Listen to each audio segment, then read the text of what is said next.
Welcome back नाजरीन। Doctor साहब, आम आदमी की, डॉक्टर कैस साहब, आम आदमी की बात की जा रही है। मेरा नहीं ख्याल कि आम आदमी के बारे में कोई सोचा जाता है हमारे मुल्क में, क्योंकि अगर आम आदमी के बारे में सोचा जाए तो रिफॉर्म्स सबसे पहले आम आदमी के लिए की जाए।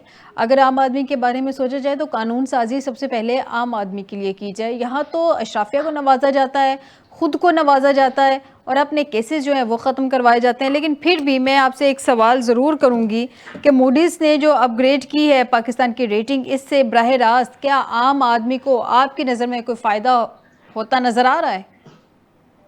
नहीं, देखें, बात यह है कि मैं हमेशा से ये समझता हूँ कि ये एक पाकिस्तान नहीं है, ये दो पाकिस्तान हैं। ठीक।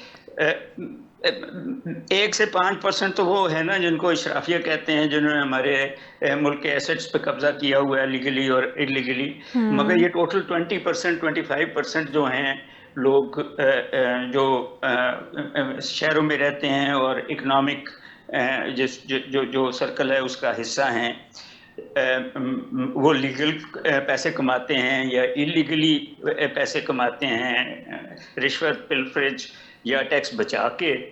मगर बाकी जो 80% या 70% हैं, उनमें 48% तो वर्ल्ड बैंक की रिपोर्ट है कि पॉवर्टी लाइन के नीचे हैं, मगर इतने ही पॉवर्टी लाइन के ऊपर हैं मगर गरीब हैं। दुरुस्त।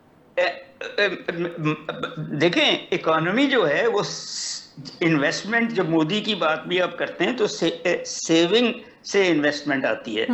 और जो लॉ है वो ये है, higher the income, higher the consumption, जो डिमांड साइड को बढ़ाती है और प्रोडक्शन को बढ़ाती है, एंड हायर द सेविंग्स, जो इन्वेस्टमेंट को बढ़ाती है, बैंकिंग सेक्टर को बढ़ाती है। आपने हाई इंटरेस्ट रेट तो रख लिए, मगर आप अगर सेविंग का ग्राफ देखें तो वो बहुत ज़्यादा ऊपर नहीं गया। जिन लोगों ने सेविंग करनी है या है, वो या रियल एस्टेट में उसको पार्क करते हैं या डॉलर लेके मुल्क से बाहर भेज देते हैं। तो इन्वेस्टमेंट के लिए आपको वो सारा, मैं एग्री कर रहा हूँ डॉक्टर साहब से कि वो एटमॉस्फेयर तो बनाए ना कि जिसमें लोग 5 साल 7 साल, क्योंकि इंडस्ट्रियलाइजेशन जो है वो प्रॉफिट या ब्रेक इवन को 5 साल के बाद होती है, 7 साल के बाद होती है। आप ये तो बताएं कि आपने कौन सी चीज़ें कौन से मुल्कों को एक्सपोर्ट करवानी है, एसएमई से, एग्रीकल्चर से, मगर फैसिलिटेट तो करिए। आपकी कोई पॉलिसी फैसिलिटेट्स हुआ है रेवेन्यू ओरिएंटेड के जी एफबीआर आपसे भी टैक्स लेगा, आपसे भी लेगा, आपसे भी लेगा और पकड़ लेगा। तो आम आदमी को मोदी का कोई, बल्कि मोदी क्या, वो जो आप बड़े खुश होते हैं कि जी स्टॉक मार्केट इतने 1000 पॉइंट ऊपर चलेगी, आम आदमी का क्या ताल्लुक है उस स्टॉक मार्केट से? बल्कि वो पैसा इंडस्ट्री के पास भी नहीं आता। वो पैसा जो है वो एक खास तबका जो रिस्क टेकर है उसी के अंदर रहता है एंड सच फोर्थ। सो मोदी का जो और जो ऐसी एजेंसीज हैं जब वो आपकी रेटिंग ऊपर करती हैं तो वो सिर्फ फॉरेनर्स को बता रही हैं। मिसाल के तौर पे इंटरेस्ट रेट अमेरिका का 5 से 6% है, तो आपका 11% है।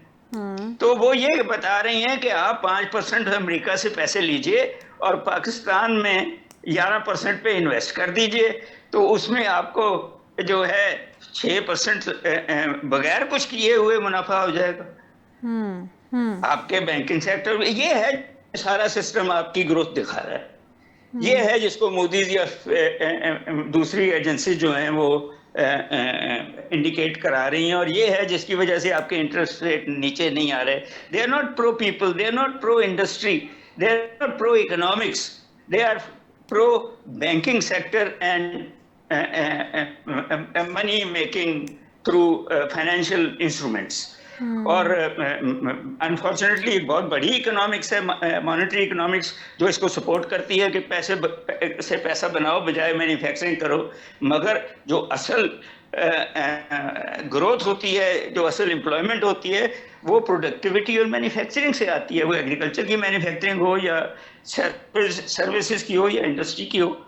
आपकी सर्विस सेक्टर 52% देता है जीडीपी को, मगर कितना एक्सपोर्टेबल है? आपने उसको एक्सपोर्टेबल ही नहीं बनाया हुआ। इन दैट कॉन्टेक्स्ट तो उसमें से बहुत सारा तो टैक्स भी नहीं देता। बट सो पॉकेट्स आपने रखी हुई हैं जिसमें आपकी चीनी महंगी होके पैसा बन जाता है, आटा महंगा दुरुस्त। होके बन सकता है, पेट्रोल महंगा होके बन जाता है, डॉलर ऐसे पैसा बन जाता है ऊपर नीचे करके। तो फिर वो सारे लोग टैक्स लेके उसको खा लिया जाए, तो सड़कें बना ली जाएं, फिर तोड़ दी जाएं, फिर बना ली जाएं, तो उससे मुल्क नीचे ही जाएगा, मुल्क ऊपर नहीं जाएगा जब तक आप इस यूथ को दुरुस्त। एम्प्लॉयबिलिटी नहीं देंगे। बिल्कुल सही चीज़ें कह रहे नहीं हैं। ठीक होंगी। बिल्कुल सही कह रहे हैं। डॉक्टर एहसन साहब से जानते हैं। डॉक्टर साहब मुझे बताइएगा, मूडीज़ के मुताबिक पाकिस्तान को ऑफिशियल पार्टनर्स की ज़रूरत रहेगी। अब ये जो ऑफिशियल पार्टनर्स की उन्होंने कहा है कि ज़रूरत रहेगी, क्या ये मालियाती खुद इन्हिसारी के लिए चैलेंज नहीं होगा पाकिस्तान की? नहीं, पाकिस्तान के लिए चैलेंज तो पहले से मौजूद है, ये होगा क्यों नहीं, ये तो पहले से एग्जिस्ट कर रहे हैं ये चैलेंज। देखिए फायदा, मैं इसको आसान कर देता हूँ। और ज़रूर। बात इतनी है कि एक ही तरीका है दुनिया में ग्रो करने का इकोनॉमिकली, और वो ये है कि आप कुछ पैदा करें, बनाएं और उसको फरोख्त करें, और इसकी रफ्तार जितनी तक तेज कर देंगे, इसकी तादाद जितनी तेज कर देंगे, आप बढ़ा देंगे, उतनी आपकी इकोनॉमी बेहतर हो जाएगी। इसमें चीन का मॉडल आपके सामने है, अभी वियतनाम उभर रहा है, कोरिया आप देख लें कि उन्होंने मोबाइल फोन बनाया और उसके बाद फिर वो आसमान पर चले गए हैं। तो इसी तरह जो है ना, वो ये चीजें जो इस वक्त हम जो ठीक है, हमारे पास टेक्नोलॉजी नहीं है, जदीद वो नहीं है, लेकिन फिर भी जितनी भी आप रिपोर्ट्स पढ़ रहे हो, उसमें सबसे जो इम्पोर्टेंट इंडिकेटर जो ब्लू है अभी तक, वो हमारा मार्केट साइज है। हमारे या जूते बनाने वाले के पास मौका है कि वो 25 करोड़ के लिए जूते बना सके, बुनियान बनाने वाले के पास मौका है कि वो 25 करोड़ लोगों के लिए बुनियान बना सके, अब मिल आटा के पास जो है ना, वो मौका है कि वो 25 करोड़ लोगों को आटे के थैले फराहम कर सके। तो मौका, मार्केट साइज जो बहुत जबरदस्त है। लेकिन यह सवाल ये पैदा होता है, आप मार्केट साइज की मौजूदगी को फायदा तो उठाने के काबिल बनाए खुद को। आप खुद को प्रोडक्टिविटी के लिए तैयार करें ना, आप सिर्फ खुद को ट्रेड के लिए तैयार किया है वो आपने। और ये अब से नहीं हुआ, ये जब से 2001 से ये मुशर्रफ साहब की एक पॉलिसी आई थी कि ठीक है जी, अगर हम कुछ पैदा नहीं कर सकते तो ट्रेड तो करें ना, तो वो एक ऐसा फ्लो आया। इस वक्त हर मार्केट आप चले जाएं तो वो मेड इन पाकिस्तान का नाम नहीं है किसी चीज पर।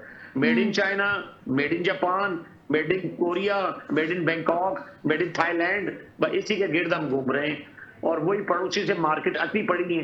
तो ये बड़ी एक लंबा फिक्री है कि जहां क्या हमारे पास, हमारे लोग बासलाहियत नहीं है, बहुत बासलाहियत है, क्या हमारी इंडस्ट्री बासलाहियत नहीं है, बहुत पोटेंशियल है इंडस्ट्री में, क्या हमारे पास खाम माल पैदा करने के लिए जमीनें नहीं है, बहुत जमीनें हैं हमारे पास। पानी का पहले हम रो रहे थे, पानी ने देखे ये पिछले हफ्ते क्या तबाही मचा दी, पानी पानी हो गया हर तरफ। लेकिन हमने उस पानी को संभालने की बजाय उस संभालने की मुखालफत की, कालाबाग डैम नहीं बनने दिया। तो हम तो करते हैं जो हमारी डेवलपमेंट है उसके खिलाफ बातें। जहां डॉक्टर कैश असलम साहब जैसे लोगों की बातें आती हैं, हम उन्हें सुन तो लेते हैं, लेकिन उनको समझते हैं कि ये जी अगर इस पर अमल दरामद कर दिया है तो हमारी सियासत मर जाएगी।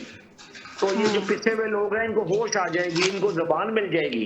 तो फिर जाहिर है, फिर क्या कैसे लोगों को जो है ना, जब आपने दबा के रखना है, लोगों को पीस कर रखना है, जब आपने लोगों को गुर्बत की चक्की में रखना है, और साथ ये इकरार करते रहना है कि नहीं जी हमारी तो इकोनॉमी बहुत बेहतर हो रही है और हमारी जो है वो काबू पा ली है।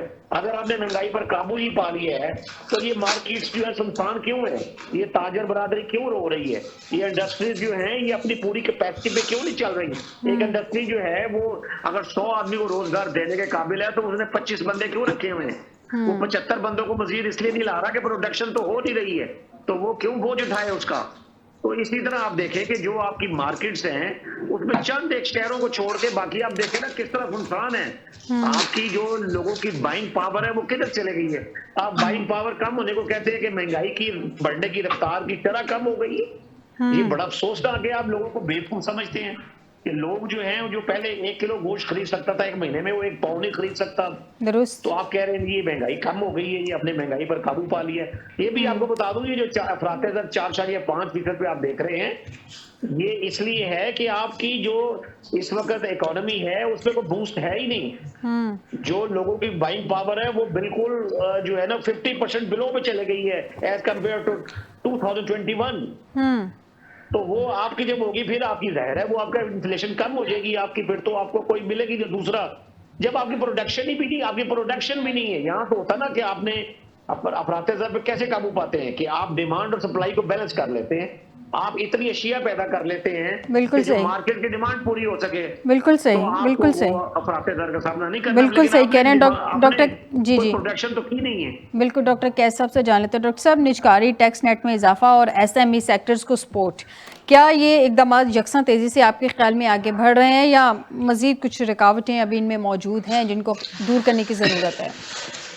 देखें, रुकावटें तो दो बड़ी इम्पोर्टेंट मुझे नज़र आती हैं बिजली के अलावा। एक तो ये है कि आपका जो ये सपोर्ट है वो भी फोकस्ड है, वो जर्नल नहीं है। ठीक है, जो आपको पसंद है उसको आप सपोर्ट दे रहे हैं, जो नहीं पसंद। मगर जो प्रॉब्लम है वो ये है कि जब तक आप इनकी क्वालिटी को इन्हांस नहीं करेंगे, और वो मजदूर की क्वालिटी भी है, मशीन की क्वालिटी भी है, और प्रोडक्ट की क्वालिटी भी है, ताकि वो एक्सपोर्टेबल हो सके। और अगर वो एक्सपोर्टेबल नहीं हो सकते या लार्ज स्केल इंडस्ट्री को एक अनइंटरप्टेड सेमी मैन्युफैक्चरिंग प्रोडक्ट नहीं पहुंचा सकते, तो वो लिंकेज एग्रीकल्चर, एसएमईज और लार्ज स्केल इंडस्ट्री और फिर एक्सपोर्ट की लिंकेज तो नहीं रहेगी ना। तो उससे ये सारा आपको एक ओवरऑल नई इकोनॉमिक पॉलिसी देनी पड़ेगी जो ये लिंकेज देखती है। पहले देखना पड़ेगा कौन सी चीज़ें आपके बाहर मुल्क को चाहिए, आप के पास उसका क्या एडवांटेज, कंपैरेटिव एडवांटेज है आपकी लार्ज स्केल इंडस्ट्री में, आपकी एसएमईज में और आपकी एग्रीकल्चर में। और ये लिंकेज बनानी, आप सिर्फ टेक्सटाइल से लिंकेज नहीं बनती। अब तो इन आपको जो है मिनरल बेस्ड बहुत सारी चीज़ें हैं जो आप बना के बेच सकते हैं।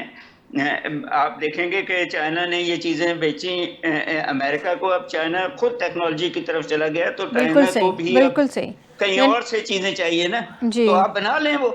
यानी कि हमें अपनी स्ट्रेटजी को ज़्यादा बेहतर बनाने की ज़रूरत है ताकि मामलात पाकिस्तान के लिए मज़ीद जो है आसानियाँ हो सकें।